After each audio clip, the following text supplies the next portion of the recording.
वचन कहा। दोस्तों, एक बार एक अनपढ़ गंवार आदमी एक महात्मा जी के पास जाकर बोला, महाराज, मुझे कोई सीधा साधा नाम बता दो जिसे लेकर मैं भगवान का नाम जपता रहूं। महात्मा जी ने कहा, तुम अगमोचन अगमोचन कहा करो। अग यानी पाप और मोचन यानी छुड़ाने वाला।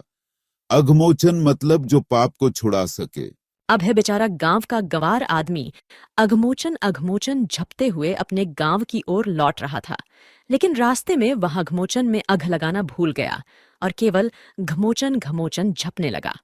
एक दिन जब वह अपने खेत जोत रहा था, वह घमोचन घमोचन का जाप कर रहा था। इसी समय वैकुंठ लोक में भगवान विष्णु भोजन के लिए बैठे थे और इस अनूठे उच्चारण को सुनकर वे हंस पड़े। लक्ष्मी जी ने जब पूछा कि प्रभु, आप क्यों हंस रहे हो, तो भगवान ने उत्तर दिया कि आज हमारा एक भक्त ऐसे नाम का जाप कर रहा है जो नाम किसी शास्त्र में नहीं है।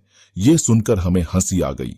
लक्ष्मी जी ने तब इच्छा व्यक्त की कि प्रभु, तो हम भी उस भक्त को देखेंगे और सुनेंगे कि वह कौन सा नाम जप रहा है। विष्णु और लक्ष्मी उस खेत की ओर बढ़ चले जहां किसान घमोचन घमोचन का जाप करते हुए अपने हल से खेत को जोत रहा था। उनके पास ही एक गड्ढा था। भगवान ने खुद को उस स्थल पर छिपा लिया। वहीं देवी लक्ष्मी उस भक्त के पास पहुंचकर पूछी, हे भाई, तुम यह घमोचन घमोचन क्यों रटे जा रहे हो? उन्होंने एक बार बोला, 2 बार बोला, 3 बार बोला, परंतु उस किसान ने कोई उत्तर नहीं दिया। उसने सोचा, अगर इसको बताने लगूंगा तो मेरा जप भंग हो जाएगा। इसीलिए वह अपने जप में लगा रहा और कोई प्रतिक्रिया नहीं दी। लक्ष्मी जी ने जब बार बार पूछा तो उसको गुस्सा आ गया। गांव का गंवार आदमी तो था ही, इसलिए बोला, जा, तेरे पति का नाम ले रहा हूं, तुझे क्या। लक्ष्मी जी चकित रह गईं, सोच में पड़ गईं कि किसान ने उन्हें कैसे पहचान लिया। फिर उन्होंने पूछा, तुम्हें कैसे मालूम कि मेरा पति कौन है और कहाँ है? जब देवी लक्ष्मी बार बार सवाल करने लगीं, तो किसान झुंझला कर बोला, वहां है, इस गड्ढे में। चाहो तो तुम भी उसमें चली जाओ। इस पर लक्ष्मी जी को यह एहसास हो गया कि भक्त ने उन्हें वास्तव में पहचान लिया है। उन्होंने विष्णु जी से कहा कि प्रभु, बाहर आ जाओ, अब छिपने से कोई फायदा नहीं है। इसके बाद भगवान विष्णु उस गड्ढे से बाहर निकल आए और अपने भक्त को दर्शन दिए। भक्त को अपने इष्टदेव के दर्शन पाकर अपार खुशी हुई।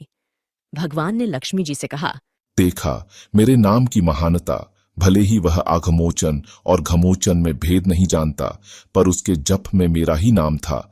यह बात हम समझते हैं, जिसके कारण हमें इसे दर्शन देना पड़ा। यह दर्शाता है कि भगवान का भक्त शुद्ध अशुद्ध टूटे फूटे शब्दों में या गुस्से में भी भगवान का नाम लेता है, तब भी भगवान का मन उससे मिलने को लालायित हो उठता है और वह खुद को भक्तों से मिलने से रोक नहीं पाते। दोस्तों, इस कहानी से हमें यह सीख मिलती है कि भगवान हमारे शब्दों की पवित्रता और भावना को महत्व देते हैं, न कि केवल शाब्दिक ज्ञान को। इसलिए आइए हम भी अपने इष्ट देव का नाम हर समय, हर परिस्थिति में शुद्ध भाव से स्मरण करें। आशा है आपको यह कहानी पसंद आई होगी। धन्यवाद।